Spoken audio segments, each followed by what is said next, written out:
Hello everyone, welcome to Full Course Online. In this video, I will show you how to install Git in WSL. Open your Linux terminal. First, update package list. Sudo apt update. Press enter. Enter the password. Wait for the updates to finish. Now type sudo apt install git. Press enter. Type Y to confirm.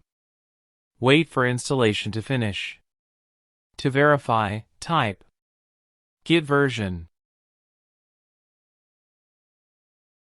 If version appears, Git is installed successfully.